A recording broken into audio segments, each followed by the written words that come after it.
Paz do Senhor. Duas coisas eu queria lembrar. Estava falando do aniversário da igreja, era dia 19 de outubro do ano de 1986, quando nós tivemos a primeira reunião desta igreja na nossa casa. E eu me lembro que a gente não tinha onde reunir, não tinha nada, era o começo da igreja. E hoje de manhã nós tínhamos um casal aqui, ele não está aqui agora, pelo menos aquele casal falou para mim assim: pastor, não fique triste não, se o senhor ficar reunindo debaixo de uma árvore, nós estamos com o senhor, não vou ficar com o senhor. Então tem alguns aqui que são fundadores, que estavam naquela primeira reunião, são minhas ovelhas por esses anos todos. E a irmã Maria é uma delas, né? O esposo dela se converteu com a nossa chegada aqui em Londrina, eu pude batizá-lo, e ela já era convertida, e por causa do esposo aqui, ela veio para cá, e todo esse tempo conosco. E agora vai para Curitiba, nós já falamos isso um dia desses, e vai por uma razão muito justa, porque ela ficou muito só aqui, e lá tem os filhos que podem cuidar melhor dela, né? Então, vamos sentir muita falta dela, mas é muito justa a sua ida. Nós queremos declará-la abençoada. Romanos capítulo 1, o versículo 16, que diz assim, 16 e 17: eu não me envergonho do Evangelho, pois ele é o poder de Deus para salvar todos os que creem. Primeiro dos judeus e também dos não judeus, pois o Evangelho mostra como é que Deus nos aceita. É por meio da fé, do começo ao fim. Como dizem as Escrituras Sagradas, viverá aquele que por meio da fé é aceito por Deus. O justo viverá da fé. Lá em Mato Grosso do Sul, para frente de Campo Grande, uns 100 quilômetros lá, e passando nada bem, mas eu não queria também buscar médico, nada, e oração, muita gente orando por mim lá e aqui, e eu bem tranquilo, como sempre estou tranquilo. Para me tirar do sério não é fácil, porque não me abala, nada me abala, minha vida está na mão de Deus. Então, se Ele está cuidando de mim, o que o outro vai poder fazer contra a minha vida, não é verdade? É no avião, é no mar, no ar, na terra, mesmo doente, eu estou sempre confiando que o melhor de Deus está para vir. E eu agradeço as suas orações, porque me ajudaram, e eu já estou podendo até pregar hoje à noite. Graças a Deus. Então esse texto fala de o Evangelho é o poder de Deus, poder para salvar. O Evangelho não é poder para destruir, o Evangelho não é o poder para matar, é para salvar a vida. E o Evangelho, de acordo com esta declaração aqui, ele não tem essa conotação de negativismo, porque eu não sei se vocês se lembram, mas há pouco tempo, né? Ainda agora lá em Mato Grosso, eu fiz uma consulta médica, e o médico dizendo assim: quando ele terminou de me consultar, ele caiu na bobagem de falar para a Júnia e para mim, né, que eu estou assim, muito preocupado porque eu tenho um filho que é pastor. E falou o nome da igreja lá, meu filho é pastor e eu sou ateu. Aí a Júnia já caiu em cima dele, né? Ele já deixou de ser ateu na hora, né? Aliás, sobre a Júnia tem uma coisa bonita que ela ouviu lá ainda, né? Recebemos a notícia por telefone lá que muita gente aqui fez o papel dela aqui, glorificando como nunca. Diz que domingo foi um frege, né? Domingo foi um frege aqui, né? E ela ficou contente com isso, porque ela não estava aqui, mas o Espírito estava aqui, né? O Espírito dela e o Espírito Santo também, né? Então, foi muito bom. Aí nós conversamos ali e eu pude falar para ele, falar, doutor, eu quero dizer para o senhor o seguinte, o senhor é bem mais novo do que eu quero te dizer que há 54 anos atrás, eu entreguei minha vida para Jesus. Eu dei para Ele o melhor da minha vida. Eu podia fazer qualquer outra coisa, mas Deus me chamou para ser pastor. E o senhor sabe de uma coisa? Eu sou muito feliz sendo pastor.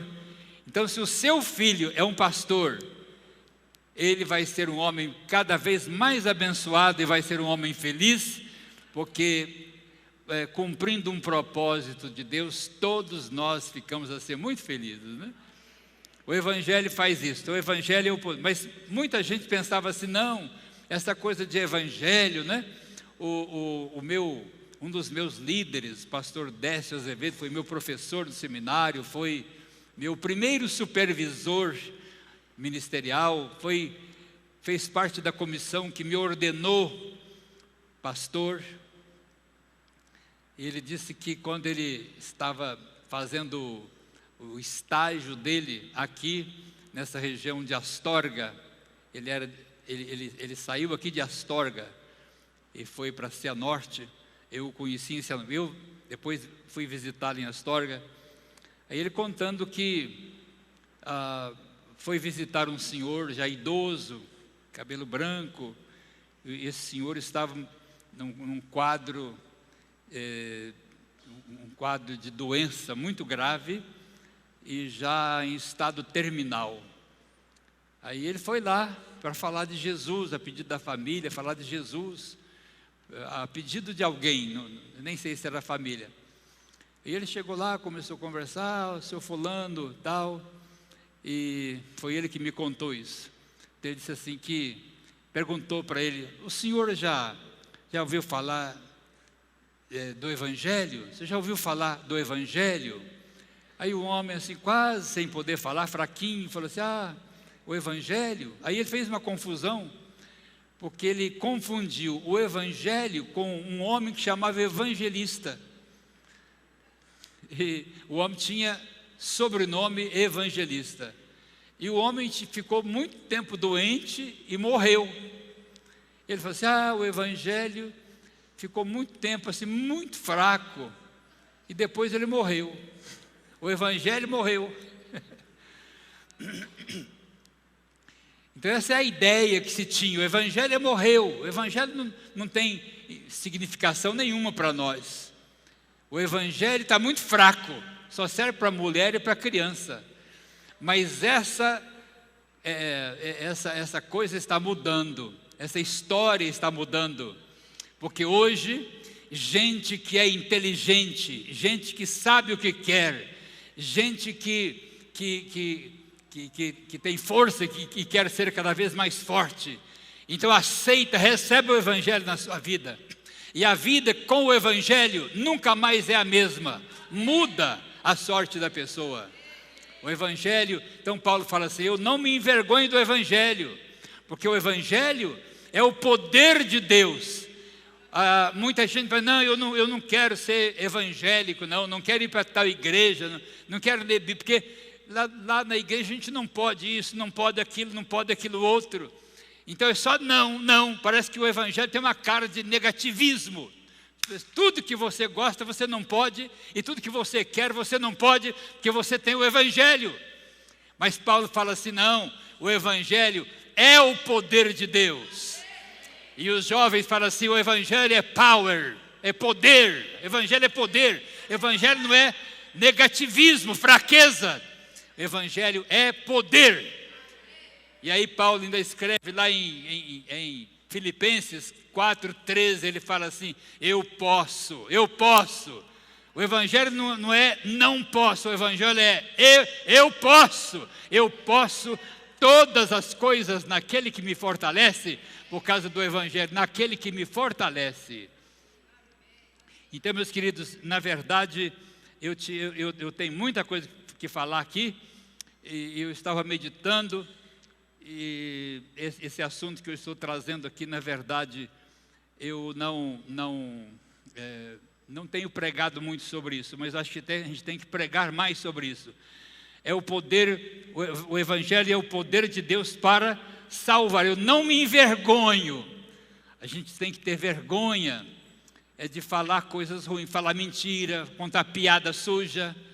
Tem gente que tem vergonha do evangelho. Não, vergonha de falar de Jesus aqui, mas não tem vergonha de falar do seu time de futebol, não tem vergonha de falar as bobagens que ele anda fazendo, contar piada, ele não tem vergonha. Ao de falar do evangelho, está com vergonha. Aí Paulo fala assim: eu não me envergonho do evangelho, eu não me envergonho da Bíblia Sagrada, eu não me envergonho de dizer que eu fui à igreja, eu não me envergonho de saber que eu ouvi a palavra de Deus, que eu estou frequentando uma célula, que eu estou indo fazer um lar de paz. Eu não tenho vergonha. Eu me envergonho das coisas. O ladrão tinha que se envergonhar de ficar roubando, não ter coragem de trabalhar. O traficante que está fazendo coisa errada devia se envergonhar disso. Aquele que vive com a boca suja de contar piadas imorais devia se envergonhar da promiscuidade até na fala. O prostituto, ladrão, precisam se envergonhar dessa conduta, atravessar dessa conduta feia, ruim, desaprovada e que desagrada a Deus. Nós temos que nos envergonhar de coisas ruins, de coisas feias, mas nós temos que não nos envergonharmos das coisas de Deus. Amém, queridos? Que coisa boa, coisa boa. Eu sinto assim que Deus ainda vai me dar um tempo a mais, mas eu me sinto muito feliz, sabe por quê? Com 50, eu tinha 24 anos, aliás, eu tinha 20 anos quando eu me converti. Com 24 anos, eu já estava sendo ungido para ser um evangelista. E aí você sabe que eu completo, no final do ano agora, eu completo 50 anos de ministério. Evangelista por 4 anos, e por 3 anos, e depois eu fui ungido pastor, e fui nessa carreira e cheguei onde eu cheguei. Então eu estou com 50, Júnior e eu, completamos o ano que vem nossos 50 anos de casados, e eu completo 50 anos de ministério, de tempo integral. Tempo integral, não sou pastor meia boca não. Vocês entendem isso, né? Pastor de verdade. Não estou dizendo que aquele que trabalha uma parte do tempo e outra parte do tempo ele trabalha na igreja, não estou falando isso. Estou falando que quando eu me entreguei para Jesus, eu me entreguei de verdade. Eu errei durante esse tempo, errei, mas eu fiz tudo para ser o melhor pastor que eu pude ser. Não caminhei mais porque é próprio de mim, né? Eu sou muito ruim nesse sentido, né? Para mudar tem que estar muito convicto para mudar. Mas quando Deus fala comigo, ninguém me segura. Pode ter o tropeço que estiver no caminho, eu passo por cima e vou em frente. Deus me deu coragem, determinação e muita fé. E eu então nunca abandonei os caminhos, apesar de muita luta, muita tentação, não fugi do meu chamado e cheguei onde eu cheguei. E eu estou pedindo para Ele me dar mais uns 20 anos. Se Ele me der mais 20, que meu avô chegou a 96 anos, se Ele me der mais uns 20, 25, 30, eu vou chegar a 100 anos. Mas eu quero chegar aos 100 anos trabalhando, não quero ficar caído lá precisando de alguém para me servir. Eu quero trabalhar até o último dia da minha vida. E se for para ele me deixar doente, dependente de todo mundo, que ele me leve antes. Eu quero que ele leve a dona Júnia primeiro, mas... e nós já combinamos isso também. Parece estranho falar isso, não parece? Sabe por quê? Ela não vai encontrar um outro marido para cuidar tão bem dela quanto eu.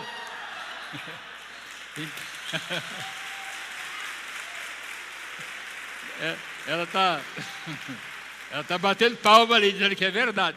Não vai cuidar. Ela, do jeito que ela é titiquenta, toda exigente, você imagina se eu for o primeiro, quem vai cuidar dela vai ter muito trabalho.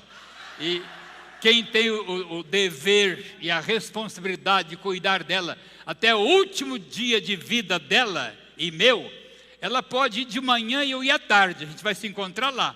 Mas eu quero ficar para cuidar dela até o último dia de vida dela. E essa é a minha intenção. Agora, se ela for primeiro, se eu for primeiro, eu vou esperá-la lá, é claro, né? E vou me encontrar com ela lá. Mas ela vai sofrer mais do que eu, né? Eu não, eu deito debaixo daquela mesa ali, eu durmo ali, eu durmo sem tomar banho se for preciso, eu como sem lavar a mão se for preciso, eu pego uma fruta na árvore. Ela não, tem que lavar a fruta até com detergente, se for o caso, né? Tem que levar o lençol dela, o travesseiro. Você imagina quem é que vai cuidar dela com essa exigência toda, né? Então ela sofre muito. Então, e ela sabe disso. Muito bem. Mas o meu assunto aqui é: não me envergonhe do Evangelho. O Evangelho é o poder de Deus. O Evangelho é o poder de Deus. Você está contente com o Evangelho? Agora, o que é mesmo o Evangelho? Poder para salvar. Então, algumas pessoas falam assim: ah, pastor, mas é muito difícil. E alguns ainda dizem assim: eu sou tão ruim, eu sou tão sujo. Eu tenho encontrado com pessoas: não, eu sou tão sujo que se eu entrar na igreja do Senhor, eu vou atrapalhar mais do que ajudar, porque eu vou sujar lá. Então, eu sou muito ruim. Aí eu penso assim: bom, a pessoa pode ser ruim, pode ser suja como for, mas o Evangelho é o poder de Deus para salvar essa pessoa. E hoje um termo que a gente usa muito é: ah, fulano está no fundo do poço. Quem está lá no fundo do poço precisa de uma corda, jogar uma corda. Quem está no poço, igualzinho a pessoa, não consegue salvar a pessoa que está lá, porque ele também está na mesma condição. Mas nós só temos uma pessoa que nunca caiu no poço e que nunca pecou, teve uma estrutura física como a sua, a minha, teve uma natureza humana, mas sem pecado. Porque quando Jesus foi gerado no ventre de Maria, na verdade, o ventre de Maria foi usado, o óvulo de Maria foi usado, mas a natureza foi do Espírito Santo que gerou aquele ser tão maravilhoso no ventre dela. Então Jesus era um homem perfeito, mas era Deus perfeito. E como Deus, então ele foi o Filho de Deus escolhido para salvar todo pecador que nele crê. Então, quando você fala Evangelho, o que é Evangelho? São as boas novas, as boas notícias, que agora tem esperança de salvação para a humanidade inteira. Isso que é o Evangelho. Então, o Evangelho é você pensar nesta concepção de Jesus, quando ele foi concebido no ventre da mãe, por obra do Espírito Santo. E ele foi gestado durante os 9 meses, ele nasceu de uma mulher, cresceu, fez xixi, cocô na cama, deu trabalho para a mamãe dele, do mesmo jeitinho que todo mundo faz aqui. A gente só não fala, mas mesma coisa que aconteceu com você, comigo, alguém trocou a fralda dele, e se ele estudou nas escolas, parece-me que sim, as pessoas ajudaram, ele aprendeu, e aí chega a idade da razão, os 30 anos, ele foi batizado e ele recebeu uma porção maior do Espírito Santo. E agora ele começa o ministério dele fazendo o quê? Curando os doentes. Então, a esperança para o doente. Ele ressuscita mortos, ele multiplica pão, ele atende uma viúva que está clamando por uma filha endemoniada. Ele começa a fazer toda a obra maravilhosa, atende famílias inteiras, entra nas casas, muda a situação ali, chama os apóstolos para ajudá-lo. Então, meus queridos, quando você fala o Evangelho, são as boas novas de salvação. Por isso, porque veio uma salvação para a humanidade, veio através do Senhor Jesus. Então hoje a pessoa fala assim, não, mas tem um remédio forte. A pastora Clarice gosta de cantar, né? Há uma dose mais forte. O pecado pode ser grave, mas há um remédio muito forte para curar o pecado. E esse remédio chama-se sacrifício do Senhor Jesus, que foi aceito por Deus, para que o homem pudesse ser livre do pecado e pudesse gozar a presença de Deus na sua vida e ser restaurado para viver segundo a vontade do Senhor nosso Deus. E há uma figura bonita que a gente tem lá no livro de Isaías.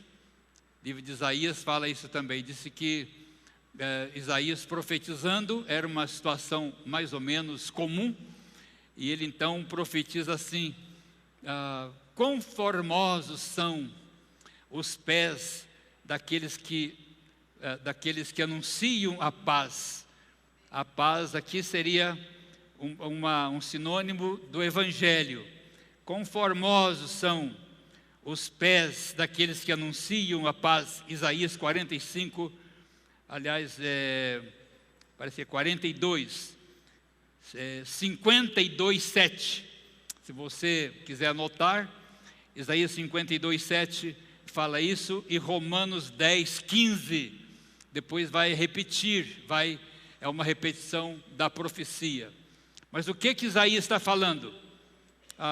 Você sabe que o povo de Israel enfrentou muitas guerras, tinha os exércitos, os soldados, que às vezes tinham que lutar. Davi, que era o rei, teve muitos exércitos. O Salomão, exércitos fortíssimos que lutavam para defender o povo. E naquele tempo não tinha a facilidade que nós temos hoje para as notícias. Hoje acontece uma coisa lá do outro lado do mundo, no Japão, por exemplo, você está vendo, parece que está no quintal da sua casa, liga o televisor, você está vendo. Naquele tempo não tinha nada disso, não tinha telefone, não tinha fax, não tinha rede social, não tinha nada. Então, o que eles faziam? Pegavam aquela pessoa, uma pessoa magricela, parecia o pastor Alex, né? Assim, esbelto, fortão, a pessoa mais forte, e que tinha facilidade para correr, e levava a pessoa, fazia parte do exército. Você vai com a gente, porque e nós vamos lutar, quando nós vencermos o inimigo, você vai subir montanha, descer montanha, correr o tempo todo, e não tinha ônibus nem avião como tem hoje, né? Você vai correr para dar a notícia, e a nação toda ficava esperando a notícia de que houve vitória, de que a nação está salva. Aquela pessoa era esperada. Muita gente ficava olhando assim pelas montanhas para ver onde a pessoa ia descer. E aí Isaías profetiza assim: quão maravilhosos, quão formosos são os pés daqueles que vêm descendo pelas montanhas, que vêm correndo, para anunciar que a vitória chegou lá. Aí Paulo pega esta figura e diz assim: o Evangelho é o poder de Deus. E quão formosos são os pés daqueles que anunciam essas boas novas. Eu fico pensando assim, os pés das mulheres, olha, isso aqui é muito bonito, viu? Uma pessoa me perguntou um dia desse, por que tem que colocar esse negócio aqui? Isso aqui é um símbolo do Antigo Testamento. Mas é um símbolo que vale para o Antigo e para o Novo. Sabe por quê? Isso aqui é um candelabro, um luzeiro, com 7 tochas, que representam o Espírito Santo, que deve arder na sua casa, na igreja e especialmente aqui no altar. Se tiver fogo nesse altar, o fogo vai pegar em todo mundo, né? Fogo do Espírito Santo é o que mais nós estamos precisando hoje. Concorda comigo? Então vejam bem, o pé dentro de um sapato. Quando não está dentro de um sapato, está dentro de um tênis. E tem pé e tem tênis que cheira mal, conforme, se não lavar de noite, é difícil até de dormir perto, né? Então tem que ter muito cuidado. Mas o pé fica lá dentro, não reclama, não faz nada, né? Mas para mim, se há um membro do corpo que não tem nada de bonito, é o pé. Aquele negócio assim com 5 pontas, né? 5 dedinhos ali. E fica ali preso ali dentro, acostuma aqui dentro. E a gente fica firme aí, né? Com esse pé. O pé, se ele pudesse falar, acho que ele reclamava muito, né? A mão, em todo caso, você põe anel, põe aliança, mas o que você põe no pé? Quem é que vai ver o pé, o dedo do pé? As mulheres, sim, as mulheres têm uns pés bonitos, né? Tem uns pés mais bonitos. Mas também não é tão diferente, não. Mas então, aí Paulo olha assim e fala, olha, quão formosos, quão bonitos são os pés daqueles que vão sair e de casa em casa vão levar as boas novas do Evangelho. Porque o Evangelho é o poder de Deus, é a única esperança para o pecador que está no fundo do poço. E Jesus, como nunca esteve lá embaixo, ele está aqui em cima e ele levanta o pecador e segura na mão de Deus, mas segura na mão do pecador e faz a ligação deste com aquele. Então por isso ele é chamado de mediador, é aquele que está no meio entre Deus e o homem para salvar esse homem. Que coisa bonita, né? Você já está segurando na mão de Jesus aí? Eu espero que sim, e se não estiver, hoje você pode começar. Então nós temos aí essa figura tão bonita, que é a figura de Jesus como o Salvador. Em Isaías 9:1, Jesus é chamado de Príncipe da Paz. E a paz também é o Evangelho. Ninguém tem paz senão através do Evangelho. Porque a paz é a própria pessoa de Jesus no coração. A gente vê aquela pessoa velhinha ou novinha também, que está em estado terminal, morrendo, morre, não morre. A gente olha assim e chega a hora que ela vai. Como foi a dona Cianinha, nossa mãezinha, foi minha mãe, uma das minhas segundas mães, né? Em 63, quando eu cheguei em Cianorte, o filho dela mais velho da minha idade, pela idade ela podia ser minha mãe, 22 anos mais velha do que eu. Então por isso que eu falo que eu posso chegar lá, né? Ela quase chegou aos 100. E ela então estava lá em Cianorte, pequenininha, não cresceu muito, mas de um coração muito grande. Abriu a casa dela para mim, me hospedei, ninguém me conhecia na cidade, a não ser meu pastor. Mas ela abriu a casa dela para mim, me hospedei na casa dela. O filho dela tornou-se um amigo para mim. E de repente ela vai para uma cirurgia aqui, ó, e não volta mais do hospital. Como uma segunda mãe que foi. Fechou os olhinhos assim, dormiu e não acordou mais. O coraçãozinho parou e ela foi. Eu fico pensando, o pessoal fala assim, ela morreu como um passarinho. Quer dizer, ela toda paz, toda tranquilidade, ela estava preparada. Você está preparado? Que muita gente vive uma vida de inferno aqui. Depois quer morrer para ter paz. Quem morre sem paz vai viver sem paz do outro lado. Vai ser pior ainda. Então, nós podemos ter a paz, receber paz no nosso coração aqui, vivermos aqui em plena paz e morrermos em paz. Quer dizer, esse corpo vai para a sepultura, mas a pessoa espiritual volta para Deus. E nós vamos continuar vivendo em paz eternamente, porque a presença de Deus é uma paz eterna. E a gente nunca mais fica sem paz, depois que recebe Jesus no coração. Vive em paz, morre em paz, em tranquilidade, e vai com o Senhor em plena e perfeita paz. E vai participar do reino de paz, porque Ele, o Senhor, é o príncipe da paz, e o nosso Deus é o Deus da paz. Nós vamos viver com Ele em paz para sempre. Em João 14, 27, está escrito assim, João 14, 27, Jesus falando: deixo para vocês a minha paz. Eu vou voltar, eu vim do Pai, volto para lá, mas o Espírito Santo, que é o Espírito de paz, vai ficar com vocês. E eu deixo com vocês a minha paz. E aí Jesus ainda fala assim: eu não deixo a paz que o mundo quer dar. O mundo acha que tem paz, mas o mundo acha que tem paz, e os homens do mundo às vezes têm que dormir com a arma de fogo debaixo do travesseiro, com medo. Às vezes o marido e mulher são inimigos, um está pensando em matar o outro, e diz que tem paz. Não, estou em paz, minha consciência está em paz. Paz nada, não tem paz quem não tem Deus na vida. Só tem paz de verdade quem tem a presença de Deus. Então Jesus fala assim: olha, eu deixo com você a paz, a minha paz eu dou para vocês. Eu não dou uma paz que o mundo dá, mas eu dou para vocês a minha paz, que é diferente da paz do mundo. E ele continua dizendo que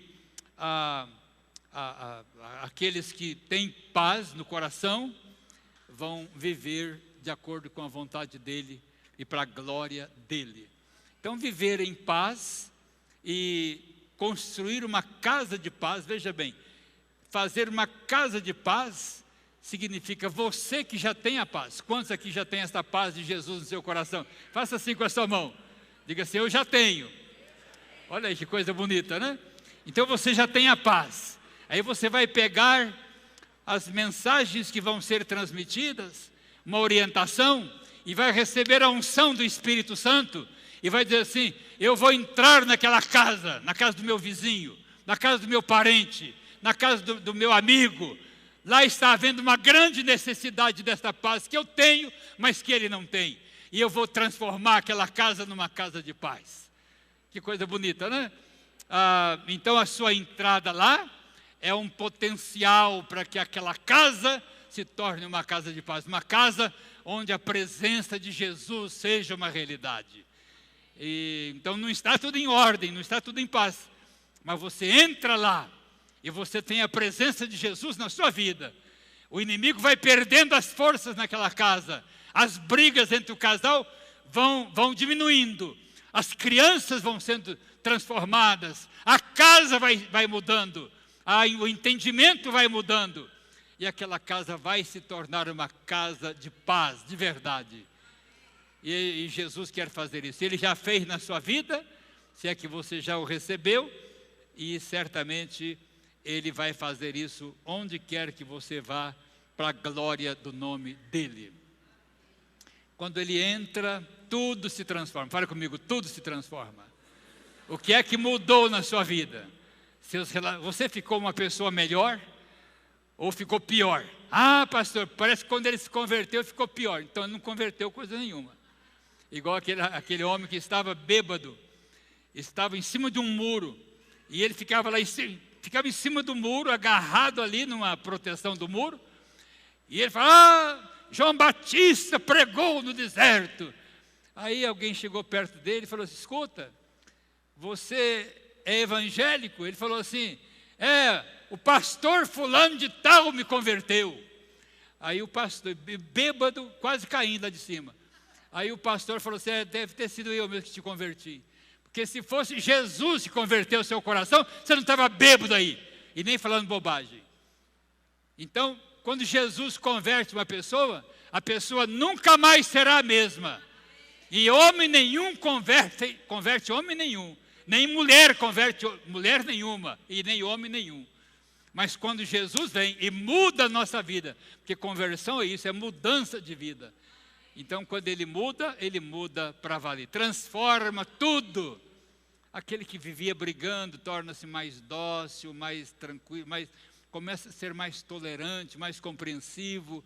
Aquele que vivia desesperado, aflito, passa a ter aquela tranquilidade, esperando, confiando mais. Tudo vai mudando. Até a prosperidade material. Está desempregado, mas Deus vai me dar um trabalho, eu preciso e Deus vai me dar. E Deus dá mesmo a porta. Se uma porta se fechou, Ele vai abrir uma outra porta melhor ali. E as coisas vão dar certo. Se o relacionamento está quebrado, mas vai mudar esse relacionamento. As coisas vão ser mudadas pela graça de Deus.